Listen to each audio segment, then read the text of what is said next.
नमस्कार दोस्तों, क्राइम तक में आप सबका स्वागत है। मैं हूं सुप्रतिम बैनर्जी। इन दिनों दिल्ली के ट्रिपल मर्डर की बहुत ज़्यादा चर्चा है और चर्चा इसलिए है क्योंकि कत्ल करने वाला कोई दुश्मन नहीं, कोई गैर नहीं, कोई और नहीं, बल्कि खुद वो बेटा है जिसे माँ बाप ने जन्म दिया। एक ऐसा भाई जिसने अपनी दीदी यानी बड़ी बहन की हत्या की। ये सिर्फ इंसानों का कत्ल नहीं है बल्कि रिश्तों का भी कत्ल है, इसलिए लोग बहुत ज़्यादा हैरान हैं। आज मैं आपको इस केस से जुड़ी कुछ ऐसी अपडेटेड इंफॉर्मेशन बताऊंगा जिसे सुनकर आपकी हैरानी और बढ़ जाएगी। जिन्होंने भी इस घटना के बारे में सुना है वो शॉक्ड तो है, वो हैरान तो है।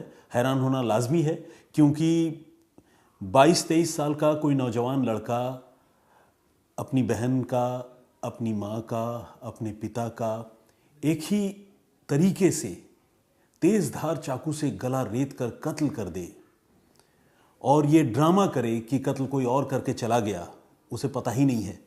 इस बात को स्वीकार कर पाना, इस बात को गले से नीचे उतार पाना हर किसी के लिए बहुत मुश्किल है। मेरी कल साउथ दिल्ली के डीसीपी अंकित चौहान जी से बात हो रही थी। मैंने उनसे पूछा कि इस स्टोरी के कुछ शॉकिंग एलिमेंट्स मुझे बताइए। उन्होंने शॉकिंग एलिमेंट्स तो बताए ज़रूर, लेकिन साथ ही उन्होंने ये भी कहा कि क्या ये अपने आप में कम शॉकिंग है कि कोई बेटा अपने माता पिता और अपनी बहन का इस तरीके से कत्ल कर दे। तो वाकई उनकी बात जो है वो 16 आने सही थी। तो आइए, जो शॉकिंग बातें हैं वो मैं आपको कहानी के फॉर्म में ही बताता हूँ। सबसे पहले मैं आपको बताऊँ, हालांकि आप लोग इस कहानी को हमारे इसी चैनल में शम्स सर और हमारे दूसरे साथियों के मुंह से सुन चुके हैं, लेकिन फिर भी मैं आपको अपने पर्सपेक्टिव से ये स्टोरी बताता हूँ और जो नए खुलासे हैं उनको हाईलाइट करते हुए आपको इस पूरी कहानी के बारे में जानकारी देता हूँ। ये घटना 4 दिसंबर की है। सुबह तकरीबन 6:45 बजे के आसपास नेपसराय पुलिस को एक कॉल आता है। बेसिकली कॉल पीसीआर के जरिए रूट हुआ था, नेपसराय पुलिस को बताया गया और पीसीआर को कॉल करने वाला कोई और नहीं बल्कि वही लड़का था जिसने अपने माता पिता और अपनी बहन का कत्ल कर दिया था। लेकिन जाहिर है उसने ये तो नहीं कहा कि मैंने कत्ल किया। उसने पुलिस को फ़ोन करके ये बताया कि मैं जिम गया हुआ था और अब से थोड़ी देर पहले जैसे ही मैं यहाँ लौटा हूँ मैंने देखा कि यूँ मेरे मम्मी पापा और मेरी बहन की किसी ने हत्या कर दी है। बहुत ही शॉकिंग बात थी। वो रो रहा था, चीख रहा था, आस पड़ोस के लोग वहाँ इकट्ठा हो गए। पुलिस वहाँ मौके पर पहुँची और सीन ऑफ क्राइम देखकर पुलिस के भी रोंगटे खड़े हो गए। हर तरफ खून ही खून। फर्स्ट फ्लोर में, ग्राउंड फ्लोर में डेड बॉडी थी, फर्स्ट फ्लोर में भी बॉडी पड़ी हुई थी, पापा का, मम्मी का, नीचे बहन की डेड बॉडी थी। ये सारी चीज़ें पुलिस ने भी देखी और पुलिस भी बहुत हैरान हुई।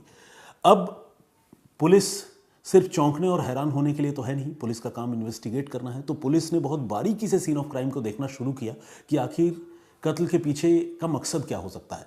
तो पुलिस ने कुछ खास खास बातों पर गौर किया। आप भी उन बातों पर गौर कीजिए। एक तो पुलिस ने ये देखा कि घर में कोई फोर्सफुल एंट्री नहीं है, यानी न तो किसी ने दरवाज़ा तोड़ा, न किसी ने ताला तोड़ा, न कोई कुंडी खड़काई, न तो किसी ने कोई शोर शराबा सुना, न ही दरवाजे पर कोई फोर्सफुल एंट्री के निशान या मार्क मौजूद थे।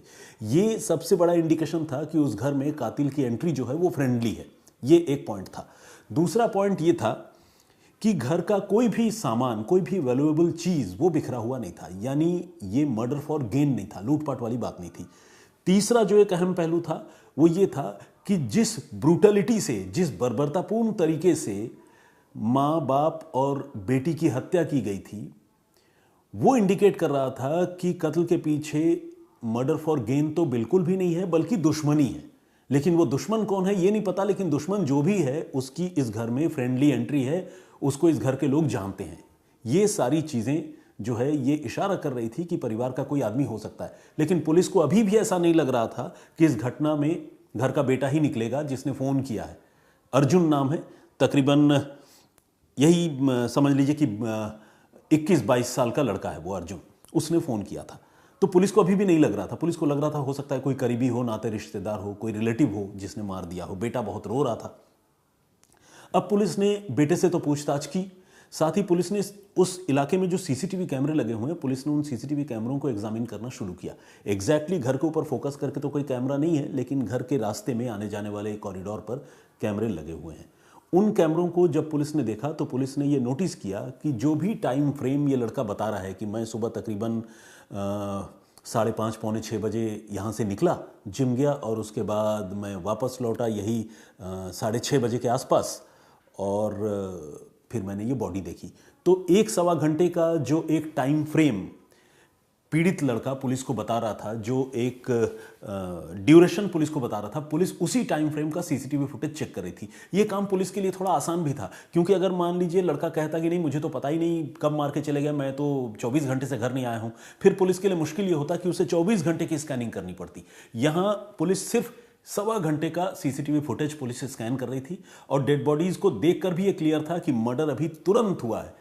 ताज़ी, मतलब ताज़ा वर्ड तो ठीक नहीं है, लेकिन जिसे कहते हैं ना कि खून बिल्कुल वो थिक नहीं हुआ था, जमा नहीं था। और मतलब सीन ऑफ क्राइम को देखकर ये अंदाज़ा लगाया जा सकता है कि बिल्कुल रीसेंट इंसिडेंट था वो।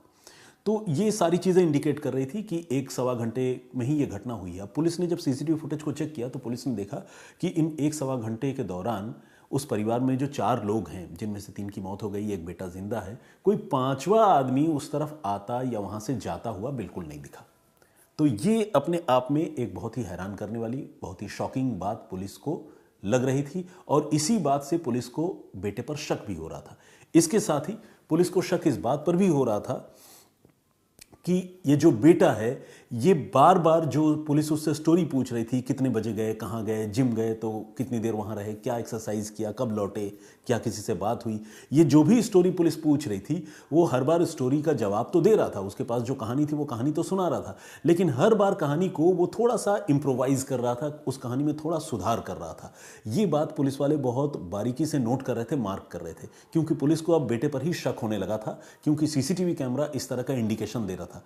कोई एविडेंस नहीं था बल्कि क्लू था। अब तक पुलिस ने फॉरेंसिक एक्सपर्ट्स को बुलाया और फॉरेंसिक एक्सपर्ट्स ने अब पूरे घर की बड़ी बारीकी से जांच पड़ताल की। इसी के साथ पुलिस ने उस लड़के के मोटर बाइक को भी परखना, जांचना शुरू कर दिया। और आपको जानकर हैरानी होगी कि उस मोटर बाइक का जो चाबी है, जो की है, उसमें पुलिस को ऐसे खून के धब्बे नजर आए, फॉरेंसिक एक्सपर्ट्स को ऐसे खून के धब्बे नजर आए जिन्हें साफ किया गया था, मिटाया गया था। इसके साथ ही उस लड़के का जो जिम बैग था, उस जिम बैग को जब पुलिस ने एग्जामिन किया तो उसमें भी पुलिस को खून के धब्बे नजर आए। साथ ही बाइक पर भी कुछ खून के धब्बे नजर आए। ये सारी चीजें इंडिकेट कर रही थी कि इस मर्डर का इस लड़के से कोई ना कोई लेना देना जरूर है और लड़का झूठ बोल रहा है। और ये सिर्फ इंडिकेशन नहीं बल्कि एक एविडेंस था। अब तक तो चीजें संकेत में पता चल रही थी, लेकिन जब फॉरेंसिक एक्सपर्ट्स ने बाइक से खून के धब्बे, बाइक के चाबी से खून के धब्बे, उस लड़के के जिम बैग से खून के धब्बे रिट्रीव किए, हासिल कर लिए, तो ये एविडेंस हो गया कि वो लड़का ही इस कत्ल के पीछे है। अब पुलिस ने उसे हिरासत में लिया, उससे सख्ती से पूछताछ की और जो 1.25 घंटे का उसने टाइम फ्रेम बताया था कि वो कहाँ गया, क्या किया, पुलिस ने जब उन पॉइंट्स पर उसको घेरा तो पता चला कि वो जिम तो गया ही नहीं था, बल्कि वो घर से निकला ज़रूर था और घर के पास ही एक लोकेलिटी है संजय वन के नाम से, जहाँ लोग मॉर्निंग वॉक के लिए जाते हैं, वो उस तरफ गया था। लेकिन वहाँ भी मॉर्निंग वॉक करने की जगह वो सुनसान जंगली इलाकों में चला गया था, जहाँ उसने खुद अपने खून से सने हुए कपड़ों को डिस्पोज ऑफ किया था, नष्ट करने की कोशिश की थी, फेंका था। अब पुलिस ने जब कंफर्म कर लिया कि यही कातिल है तो पुलिस ने उसके वो जिम बैग, बाइक, चाबी और उसकी निशानदेही पर उसके खुद के खून से सने हुए कपड़े पुलिस ने संजय वन से रिकवर कर लिए, लड़के को गिरफ्तार कर लिया। ये थी पूरी कहानी, जिसमें संकेतों में सुराग मिला और सबूत जो है वो खून के धब्बों के तौर पर मिला, जो अदृश्य थे, जिन्हें मिटा दिया गया था। ये तो शुरुआती जानकारी है। अब सवाल यह है कि इस लड़के ने मर्डर के लिए आखिर 4 नवंबर का दिन क्यों चुना? आपको यह पता है कि एनिवर्सरी थी 4 नवंबर को उसके मम्मी पापा की। उसके पापा का नाम था राजेश कुमार, जो एक फॉर्मर आर्मी मैन थे, मतलब आर्मी मैन थे। अब उन्होंने काम किया था, सर्विस दी थी। उनकी पत्नी यानी इस लड़के की माँ का नाम है कोमल और इस लड़के से 2 साल बड़ी बेटी यानी उसकी दीदी या बहन जो भी कह लें, उसका नाम है कविता। इन तीनों की अर्जुन नाम के लड़के ने, कातिल ने हत्या की थी। अब सवाल यह है कि इसने अपने मम्मी पापा के एनिवर्सरी का दिन ही क्यों चुना था? तो आपको जानकर बहुत अजीब सा लगेगा कि वो अपने माँ बाप से नफरत तो करता था, लेकिन नफरत की इंतहा इतनी ज़्यादा थी कि वो उन्हें उसी खुशी के दिन तड़पा कर मारना चाहता था, मौत देना चाहता था जिस दिन उन दोनों की शादी हुई थी। यानी नफरत की इंतहा देखिए कि कत्ल तो करना है, लेकिन कत्ल के लिए एनिवर्सरी जैसा खुशनुमा अच्छा दिन भी चुनना है जिस दिन वो अपने माँ बाप से बदला जो है और बर्बर तरीके से ले सके। ये एक रीज़न था। इसके अलावा एक तीर से दो शिकार करने की उसकी मंशा थी। वो ये भी सोच रहा था कि अगर वो एनिवर्सरी के दिन कत्ल करेगा तो उस पर शक लोग नहीं करेंगे, क्योंकि एनिवर्सरी के दिन परिवार में माहौल खुशगवार होता है, खुशनुमा होता है। घर का ही कोई मेंबर, खासकर बेटा, अपने माँ बाप की हत्या क्यों करेगा एनिवर्सरी के दिन? तो ये शक जो है उस पर से हट जाएगा। ऐसे में शक की सुई किधर जाएगी? शक की सुई जाएगी किसी बाहरी आदमी पर जिन्होंने इस परिवार का कत्ल किया है, ऐसा लोग समझेंगे। तो ये दो रीज़न थे।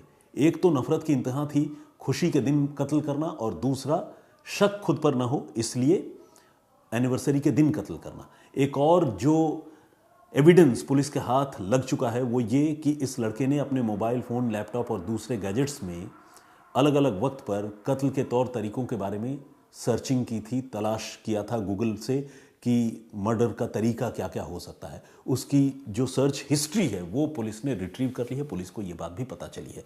तो फिलहाल वो लड़का पुलिस हिरासत में है। अर्जुन नाम का तकरीबन 22 साल का एक नौजवान जो दिल्ली के नेपसरा इलाके में रहता था, उसने अपने माता पिता और बहन की सिर्फ इसलिए हत्या कर दी थी क्योंकि अर्जुन को उसके मम्मी पापा कथित तौर पर कम प्यार करते थे, डांटते फटकारते थे, अपनी बेटी को ज़्यादा प्यार करते थे, ऐसा अर्जुन को लगता था। हालांकि माँ बाप ऐसा नहीं करते। माँ बाप अपने बेटे का भला ही चाहते हैं। हो सकता है कि बेटे के पर्सपेक्टिव में कोई कमी हो, बेटे को लगता हो कि माँ बाप मेरे साथ सौतेला व्यवहार करते हैं, अपना सगा बेटा है, क्यों कोई ऐसा करेगा।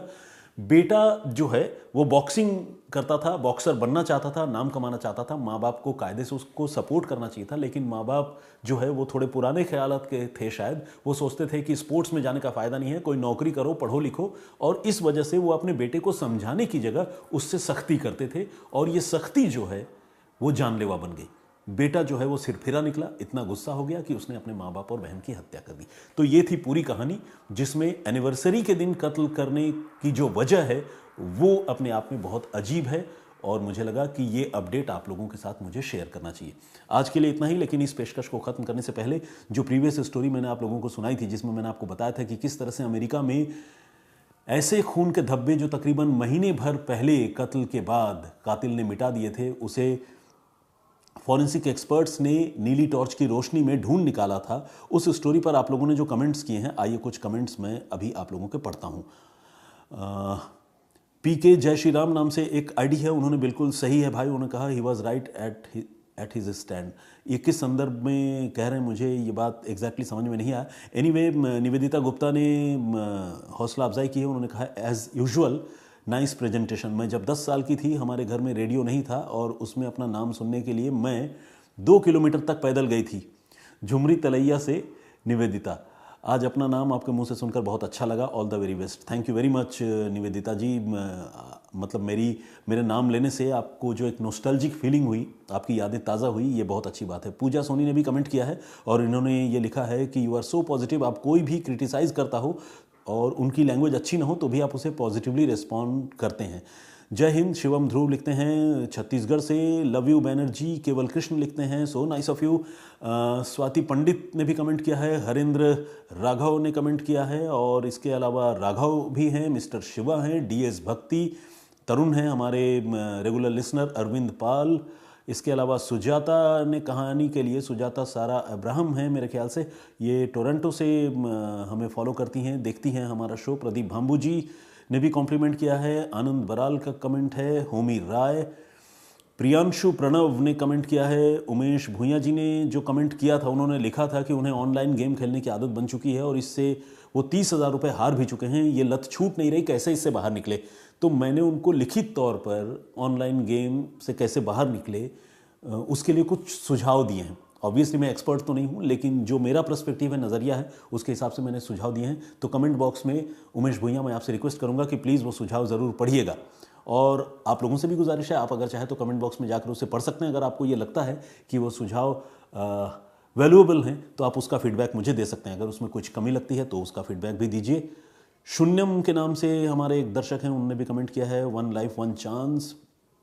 होम मेकर्स क्रिएशन के नाम से एक आईडी है, उन्होंने लिखा है कि your story telling skills are improving day by day. Thank you very much. Raman officials का कमेंट है। रंजीत सिंह, योगा विथ विकास और Pooja Sahni. Thank you very much, बहुत धन्यवाद आप सबका। और भी बहुत सारे लोगों ने कमेंट किया है, सबका नाम और कमेंट एक साथ तो नहीं पढ़ सकता, आप जानते हैं, लेकिन ये सिलसिला यूं ही चलता रहेगा। मैं फिर हाजिर होऊंगा किसी और कहानी, किसी और वाक्य के साथ। तब तक अपना बहुत ख्याल रखिए, सुरक्षित रहिए।